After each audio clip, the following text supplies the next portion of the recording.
इधर सामने दिखो सामने ਅੱਜ ਜਿਹੜਾ ਸੱਤਿਆਗ੍ਰਹਿ ਦੀ ਸ਼ੁਰੂਆਤ ਹੋਈ ਹੈ ਤੇ ਕਾਂਗਰਸ ਪਾਰਟੀ ਦੀ ਸੋਚ ਦੀ ਕੁਚਲने की कोशिश की जा रही है।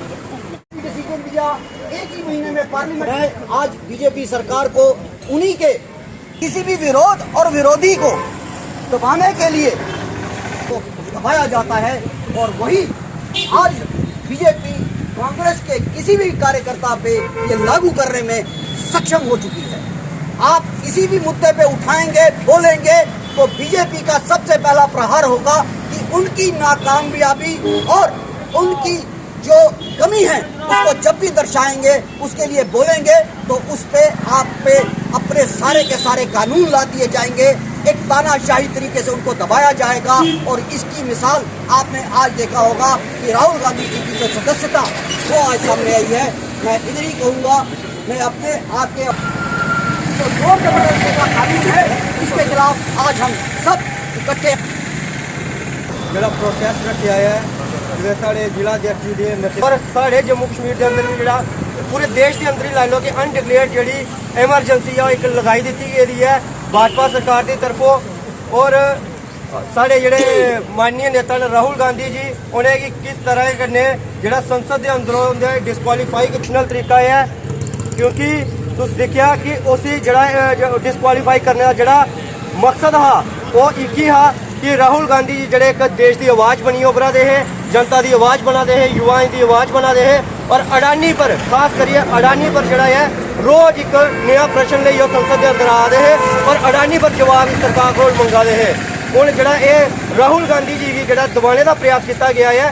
आज तो ये आखागे कि राहुल गांधी जी तो बहाना है, असल में अडानी को बचाना है। अडानी का जड़ा मसला है ਉਹਦਾ ਜਿਹੜਾ ਧਿਆਨ ਆ ਦੇਸ਼ ਦਾ ਉਸੇ ਭਟਕਾਣਾ ਹਾਂ और राहुल गांधी जी वाल ਜਿਹੜਾ ਧਿਆਨ ਆ ਉਹ ਲਿਆਣਾ ਹਾਂ। लेकिन मैं सानू फकर है मेरी उस पार्टी पर कि मैं उस पार्टी का कार्यकर्ता है कि उससे जो माफ़ी मंगा।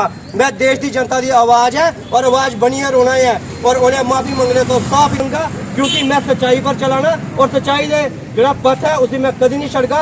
जरा मर्जी हाथ कंडा अपनाइए दबाने का प्रयास करे ना मैं जनता की आवाज़ दबन देगा और ना ही जी है अपनी आवाज़ की दबन देगा क्योंकि गांधी परिवार है।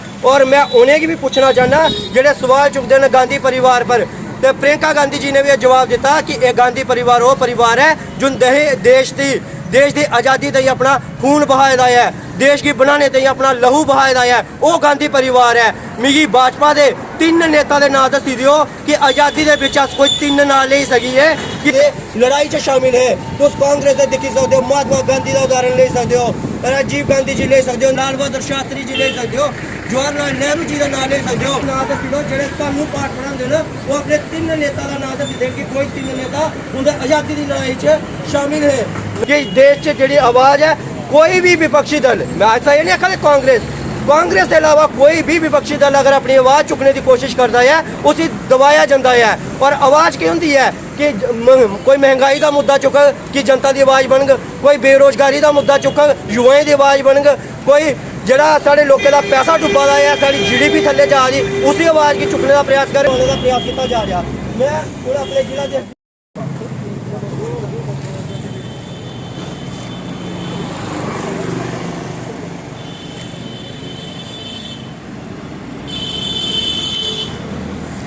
और जियां राहुल गांधी जी ने लोकसभा सदस्यता को हटाया है ये लोकतांत्रिक गल नहीं है, ये कोई राजनीति नहीं है, ये सिर्फ एक तानाशाही है। मैं ये चाहगा कि बीजेपी को ये गंदी राजनीति ना कदे असें अपने होश दिखी है तो ना कदे देगे, इसलिए बड़ी जल्दी बीजेपी का पतन होने वाला है। थोड़ी देर ठहरो बीजेपी भी पतन की ओर जाने वाली है और राहुल गांधी जोड़े साढ़े हिंदुस्तान के प्राइम मिनिस्टर ऑफ इंडिया होंगे। जय हिंद जय भारत। ਅੱਜ ਵੀ ਇੱਕ ਆਜ਼ਾਦੀ ਲੜਾਈ ਦਾ ਮਾਹੌਲ ਹੈ ਕਿ ਅਸੀਂ ਇਸ ਤਾਕਤ ਕन्नै ਲੜੀਏ और किट्ठी हुई है। ये कांग्रेस पार्टी है इन्हें ਜਿਹੜੇ अत्याचार लोगों हो रहा है ये कांग्रेस पार्टी है बाहर कड़ी सकती। साढ़े सियाने लोग आ रहे हैं कि ये व्यापारी की सरकार है और ये नहीं आन दो और बाकी यह साबित हुई है कि व्यापारी सरकार है और अडानी की सरकार है क्योंकि व्यापारी बेनीफिट देने ताई अज साढ़े लोगों पर टैक्स लगाए जा रहे हैं। 2014 च मोदी साहब ने आख्या अच्छे दिन का वादा सबका साथ सबका विकास का और कॉरपोरेट बेनीफिट देने ही अज गैस सिलेंडर कुछ चली आ, अज दवाइयां महंगी हुई, अज इंश्योरेंस नाम ठगी की जा रही है और सब कॉरपोरेट और अडानी बानी बेनीफिट देते जा रहे हैं। और ये कोई गलत गल नहीं की राहुल गांधी ने। और बिल्कुल ये अडानी अबानी सरकार है और जिस ये रिमोट कंट्रोल करना चला देना और मोदी सरकार ही चला देना। जो माहौल है कि सारे कांग्रेस परिवार किट्ठे हुई है, एक नारा दिता जा कि अस किट्ठे हुई है इतने अत्याचार खिलाफ लड़ना है। जी आज़ादी लड़ाई सारे शामिल हुए बगैर किसी मुफाद है, बगैर किसी बेनिफिट है कि किट्ठे हुई है असें जेह्ड़ा है बिल्कुल। और आने वाले टाइम असना नहीं है, अस भी करने है ताकत आनी है और हाथ छाना पछाना हुई है सारे किट्ठे हुई है इस ताकत के नाल लड़ना है। क्योंकि अगर इस किट्ठे हुई अज नहीं लड़े तो देश अगर लोकें में गलाना चाहना जिन्नी भी अवाम है अगर घरों बाहर नहीं निकले फिर अत्याचार जो होना साढ़े को जी बेरोजगारी का थप्पा है। अज बेरोजगारी इन्नी चरम सुना पर है, महंगाई इतनी चरम सुना पर है कि आने वाला टाइम साढ़ा जो जीना है ये बड़ा मुश्किल होना। अज भी सत्याग्रह ये शुरुआत हुई है और ग्रां जाइए अस लोग इकट्ठा करके उन्होंने लागे इन्हें अत्याचार और इन्हें चोरों की सरकार है अभी बाहर कटना। सारे इत्थे किट्ठे होइए बैठे दे आ साढ़े देश की जी डेमोक्रेसी है बिल्कुल खत्म की गई है। सिर्फ कारण उदा है कि श्री राहुल गांधी जी ने पार्लियामेंट से इयै गल पूछी उन्हें कि ये 20,000 करोड़ जो अंबानी ने उहदे इन्वेस्ट किया है कुन्न किया है।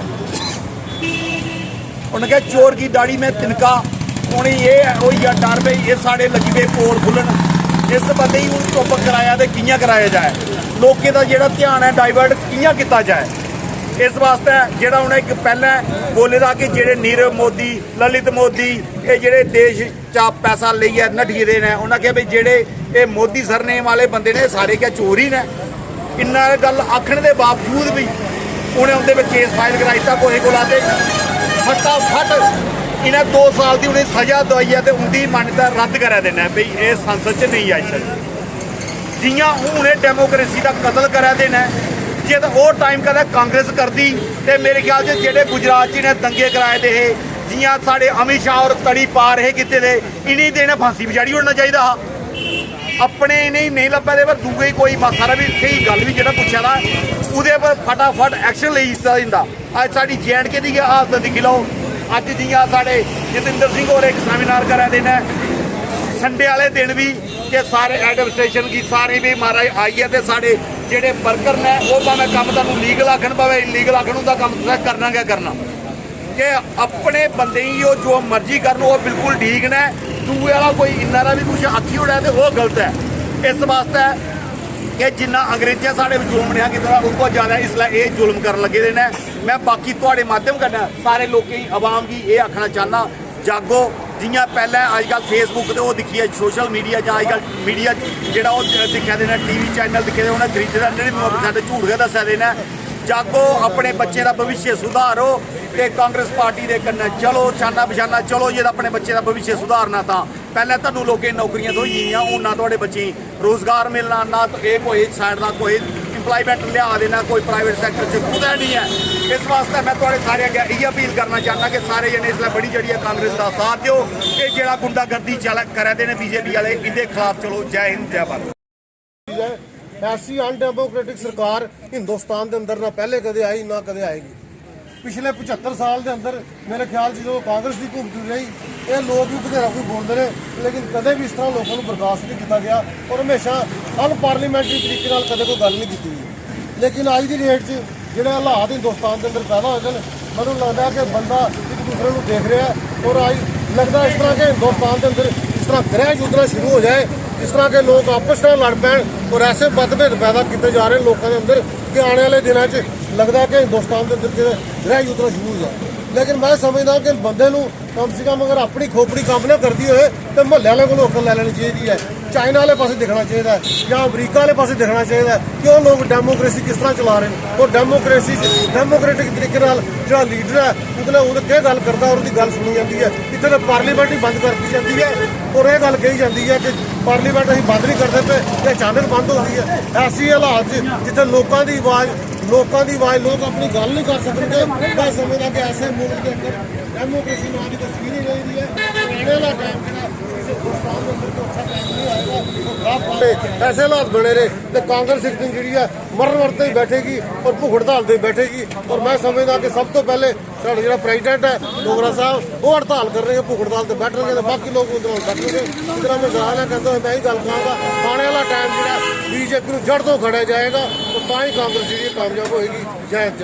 ਭੀਮ ਰਾਓ ਅੰਬੇਡਕਰ ਸਾਹਿਬ ਸੰਵਿਧਾਨ ਦੇ ਵਿੱਚ ਇਹ ਪ੍ਰਾਵਧਾਨ ਹੈ ਕਿ ਤੁਸੀਂ ਆਪਣੀ ਗੱਲ ਜਿਹੜੀ ਹੈ ਉਹ ਖੁੱਲੇ ਤੌਰ 'ਤੇ ਤੁਸੀਂ ਬੋਲੀ ਸਕਦੇ ਹੋ। ਇਹ ਸਾਡੇ ਵਿੱਚ ਜਿਹੜੀ ਕਾਬਿਜ਼ ਹੈ ਨਰਿੰਦਰ ਮੋਦੀ ਔਰ ਇਹਦੀ ਜਿਹੜੀ ਕਬੀਨਾ ਜਿਹੜੀ ਹੈ ਅੱਜ ਕੋਈ ਵੀ ਇਨਸਾਨ ਜਿਹੜਾ ਹੈ ਉਹ ਸੱਚ ਨਹੀਂ ਬੋਲੀ ਸਕਦਾ, ਕਿਉਂਕਿ ਜਿਸ ਦੇਸ਼ ਦਾ ਪ੍ਰਧਾਨ ਮੰਤਰੀ जुबाएं करना है किसाने करना है भी झूठ ਜਿਹੜਾ ਬੋਲਦਾ ਹੈ ਤੇ ਉਹ ਇਹ ਚਾਹੁੰਦਾ ਹੈ ਕਿ ਕੋਈ ਵੀ ਬੰਦਾ ਜਿਹੜਾ ਹੈ ਉਹ ਹਿੰਦੁਸਤਾਨ ਦੇ ਵਿੱਚ ਸੱਚ ਨਹੀਂ ਬੋਲਦਾ ਕਰਦੇ ਨੇ। ਅਗਰ ਰਾਹੁਲ ਗਾਂਧੀ ਹੀ ਉਸ ਹੋਰ ਮਹਿਕਮੇ ਦੀ ਗੱਲ ਕਰਦੇ ਨੇ ਤੇ ਉਸ ਗੱਲ ਕੀ ਦਵਾਇਆ ਜਾਂਦਾ ਹੈ, ਉਸ ਗੱਲ ਕੀ ਕੁਚਲਣ ਦਾ ਪ੍ਰਯਾਸ ਕੀਤਾ ਜਾਂਦਾ ਹੈ। ਲੇਕਿਨ ਫੇਵਰ ਦੇ ਵਿੱਚ ਹੋਗਾ ਹਿੰਦੁਸਤਾਨ ਦਾ ਹਰ ਇੱਕ ਨਾਗਰਿਕ ਜਿਹੜਾ ਹੈ ਉਸੇ ਮੌਲਿਕ ਅਧਿਕਾਰ ਹੈ ਔਰ ਉਸ ਅਧਿਕਾਰ ਕੋਲ ਜਿਹੜੀ ਮਰਜ਼ੀ ਸਰਕਾਰ ਹੈ ਜਿੰਨੇ ਮਰਜ਼ੀ ਤਸ਼ੱਦਦ ਜਿੰਨਾ ਮਰਜ਼ੀ ਜ਼ੁਲਮ ਜਿਹੜਾ ਹੈ ਉਠਾਈ ਦਿਆ, ਲੇਕਿਨ ਸੱਚਾ ਇਨਸਾਨ ਔਰ ਸੱਚੇ ਕਾਂਗਰਸ पार्टी का सिपा सलार जिहड़ा है वो सदैव जिहड़ा है हिंदुस्तान की प्रगति वास्ते आगे निकले, हिंदुस्तान के नौजवानों वास्ते आगे निकले, किसानों वास्ते मजदूरों वास्ते आगे निकले।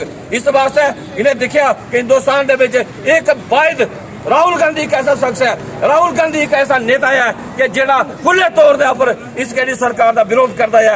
उसने मगर ईडी भी लाई, सीबीआई लाई, हजारों किस्म की एजेंसियां जिहड़ियां उहदे पिछे छड्डियां, लेकिन उस शख्स ने और जिहड़ा है उन्हें शहादत दी हिंदुस्तान के अंदर। उसकी दादी ने शहादत दी, उसके फादर की संख्या के विच साडे कांग्रेस जी ने और नौजवान ने उन्हें शहादत दी। इस देश की आजाद कराने वास्ते असीं देखने 47 कोला पहले किन्ने क भाजपा के लोग जिहड़े कोई मेरा एक तो गया ਜਾਂ ਆਜ਼ਾਦੀ ਦੇ ਮੂਵਮੈਂਟ ਦੇ ਵਿੱਚ ਉਹ ਸ਼ਾਮਲ ਹੈ। ਇੱਕ ਵੀ ਬੰਦਾ ਤੁਸੀਂ ਇਹਦੇ ਕਰ ਸਕਦੇ ਜਿਵੇਂ ਤੁਸੀਂ ਆਖਦੇ ਹੋ ਕਿ ਇਹ ਜਿਹੜੀ ਸਰਕਾਰ ਹੈ ਇਸ ਸਰਕਾਰ ਨੇ ਦਬਿਆ ਕੁਚਲਿਆ ਔਰ ਹਰ ਇੱਕ ਇਨਸਾਨ ਦੀ ਹਰ ਵਰਗ ਦੀ कुचलने का प्रयास किया और कांग्रेस का हर सिपा सलार जिला एकजुट हुई है इस सरकार का कड़ा विरोध करेगा, इस सरकार दियां बकियां उधेड़ने का प्रयास करेगा और असी हिंदुस्तान की प्रगति के विच हिंदुस्तान की तरक्की के विच कोई भी बंदा अगर आंदा है असी उसे बर्दाश्त नहीं करांगे। इन्हां शब्दों कन्नै असी अगली गल करके कि राहुल गांधी जी ने जो भी अपना प्रयास किया जो भी वो अगे निकले हिंदुस्तान की खातिर असी उनके कन्नै कंधे कन्नै कंधा मिलाइए चल गए और जो भी हिंदुस्तान की तरक्की के विच अगे निकले कांग्रेस का हर एक सिपा सलार दुआएं की गल करते हैं जे चोरियां हुई उसकी गल करते हैं। अगर भाई गल करने पर ही अगर सजा देनी हो है तो फिर मैं समझना कि देश बहुत पीछे जा रहा अगे वाली साइड नहीं जा रहे। बुरा वक्त आ रहा है, ये बहुत बुरा वक्त आ रहा और सानू पूरे देश के लोगों की एक होने की जरूरत है। और मैं समझना जिले अंग्रेजें ही बाहर कटने दें अगर कांग्रेस पार्टी कट्ठी हुई ये फिर एक बारी इन्हें की बीजेपी वाले लोगों की बाहर करने दें कांग्रेस पार्टी और इकट्ठे होना पड़ा है। राहुल गांधी जी निरंतर जो प्रयास कर रहे थे और पार्लियामेंट को एक तरफ से स्टॉल करके रखा हुआ है भारतीय जनता पार्टी ने, उसके खिलाफ एक संकल्प है और हम सब लोग अपने राष्ट्रीय नेता राहुल जी के साथ उनके संघर्ष के साथ जुड़े हुए हैं। और अब तब तक जब तक राहुल गांधी जी के सवालों का जवाब नहीं दिया जाता है कांग्रेस का एक एक कार्यकर्ता इसके लिए उनके सदैव साथ खड़ा है। और जिस तरह से कोशिश की गई है राहुल गांधी जी की आवाज़ को दबाने की, जिस तरह से कोशिश की गई है कि हिंदुस्तान में डेमोक्रेसी को ख़त्म करने के लिए जो कॉन्स्टिट्यूशनल गारंटीज जो कॉन्स्टिट्यूशनल जो हमें हकूक़ हैं उनको दबाने की कोशिश की है, उसके खिलाफ सदैव इंडियन नेशनल कांग्रेस रहेगी। ये मुल्क को आज़ाद कराने में कांग्रेस का अहम रोल रहा है। उस समय भी ये लोग चाहे भारतीय जनसंघ के नाम पे थे, चाहे ये लोग जनता पार्टी के नाम से थे या आज भारतीय जनता पार्टी के नाम से है, ये लोग उस समय भी अंग्रेजों के साथ मिले हुए थे जब हिंदुस्तान की आज़ादी की लड़ाई थी। और आज ये लड़ाई जो इंडियन नेशनल कांग्रेस की है ये काले अंग्रेजों के साथ है, जो वो लोग जो इस देश को लूटना चाहते हैं, इस देश की संपत्ति को बेचना चाहते हैं और मात्र अंबानी और अडानी के हवाले ये देश करना चाहते हैं। लेकिन कांग्रेस के सिपाही, कांग्रेस के साथी और हमारे नेता राहुल गांधी ने जो बीड़ा उठाया हुआ है हम उनके साथ हैं। और इस संकल्प के साथ कि हम तब तक सब लोग सड़कों में, चौराहों में सत्याग्रह के माध्यम से जो कि एक हमारा टूल है उसके माध्यम से हम अपनी आवाज़ उठाते रहेंगे और जितने भी हमारे जनहित के मुद्दे हैं उनको लेकर हम आगे चलते रहेंगे। मौजूदा परिदृश्य में आप देखते हैं कि क्या गांधी जी के सत्याग्रह से जो स्थिति बनी है उससे निपटा जा सकता है? बिल्कुल निपटा जा सकता है। अगर गांधी जी के सत्याग्रह से नहीं निपटा जा सकता तो राहुल गांधी जी भी जमानत ले सकते थे, लेकिन उन्होंने प्रेफर किया कि मैं माफ़ी नहीं मांगूंगा सावरकर की तरह, मैं पूरी तरह से फेस करूंगा। और राहुल गांधी जी ने उसको फेस किया है और ये चेहरा दिखा दिया है भारतीय जनता पार्टी का कि माफ़ीनामे वो लोग लेते रहे हैं, हम लोग संघर्ष करते हैं और हम लोग संघर्ष करेंगे और संघर्ष के राह से वापस इन लोगों को ये दिखाएंगे कि जो रास्ता हमने चुना है गांधीवादी का, वही देश को आगे ले जा सकता है। और इस दुनिया के संदर्भ में आज भी नॉन वायलेंस और गांधीवादी तरीका ही एक ऐसा है जो लोकतंत्र के सही मूल्यों को बचा सकता है। और इस देश की जो सेकुलरिज्म, सोशलिज्म, डेमोक्रेसी है, उसके लिए ये गांधीवादी नीतियाँ ही हमारी आगे चलेंगी। सरकारी व्यवस्था जो केंद्र सरकार की सरकारी व्यवस्था है जो समाज को हमारे विघटित कर रही है, उसको के खिलाफ लड़ाई लड़ने के लिए, समाज को एकजुट करने के लिए पार्टी की तरफ से क्या किया जाएगा? देखिए, राहुल जी ने जो भारत जोड़ो यात्रा निकाली थी, आपने देखा होगा कि from every walk of life party politics से ऊपर उठकर लोगों का जो उत्साह, हजूम, जो लोग उनके साथ चलते थे और जो लोगों का जन सलाब आपने देखा, हम एक क्रांति की तरफ बढ़ रहे हैं। और ये आपको 2024 के चुनाव हों, चाहे जम्मू कश्मीर में आज चुनाव करके देख लें, भाजपा को अपना जो मुखौटा जो उन्होंने पहन रखा हुआ है, जो इस समय उन्होंने ये सोच के चल रहे हैं कि सब लोग हमारे साथ हैं और किसी तरह अपना जात पात के नाम या धर्म बरादरी के नाम जो लोग ये वोट करते रहे हैं, बंटाधार करते रहे हैं, वो ज़्यादा दिन नहीं चलेगा। आने वाले दिनों में कांग्रेस जो है, जो राहुल गांधी जी के नेतृत्व में, और पूरा विपक्ष इस समय एकजुट है, राहुल गांधी जी के साथ जुटा हुआ है। हम सब लोग संघर्ष करेंगे और भाजपा को, जो लोग इस देश को तोड़ना चाहते हैं, विघटनकारी ताकतें जो हैं, उनके खिलाफ एक लंबा संघर्ष रहेगा और हम लोग इनको उखाड़ के फेंकेंगे। आज का सत्याग्रह है, ये इस विषय को लेके है। आपने देखा कि किस प्रकार संसद में अंदर लोकतंत्र की हत्या की जा रही है, लोगों की आवाज़ को दबाया जा रहा है। चाहे कोई भी नेता हो विपक्ष का, जब भी लोगों की आवाज़ उठाने का प्रयास करता है, उसको दबाने का जो प्रयास है इस सरकार के द्वारा अनकॉन्स्टिट्यूशनल तरीके से किया जाता है। उसी प्रकार हमारे राहुल गांधी जी को संसद से डिस्क्वालीफाई किया गया, जो अनकॉन्स्टिट्यूशनल है। जो असली उसके पीछे मकसद था वो अडानी को बचाने का था, क्योंकि आपने देखा कि रोज़ अडानी ने घोटाला किया था, उसके जो सवाल थे वो राहुल गांधी जी संसद में उठाते थे और इस सरकार से जवाब मांगते थे। उस जवाब ना देने का जो एक ध्यान भटकाने का जो कार्य था, सरकार ने राहुल गांधी जी को डिस्क्वालीफाई करके किया और इस देश में जो हमारा लोकतंत्र था उसकी हत्या की गई। और जो भी विपक्ष का नेता जनता की आवाज़ बनता है उसको दबाया जाता है, चाहे वो महंगाई की आवाज़ उठाए, चाहे वो युवाओं की आवाज़ उठाए, चाहे वो बेरोजगारी को लेकर आवाज़ उठाए। हर आवाज़ को दबाने का प्रयास इस हथियारी सरकार के द्वारा किया जा रहा है। और हम मीडिया के माध्यम से ये कह देना चाहते हैं कि हमारे नेता को और हमारी जनता की आवाज़ को अगर दबाने का प्रयास किया गया तो इस सरकार की ईंट से ईंट बजा दी जाएगी। पहले राहुल गांधी जी जनता के साथ खड़े थे, आज जनता राहुल गांधी जी के साथ खड़ी है। जय हिंद, जय भारत।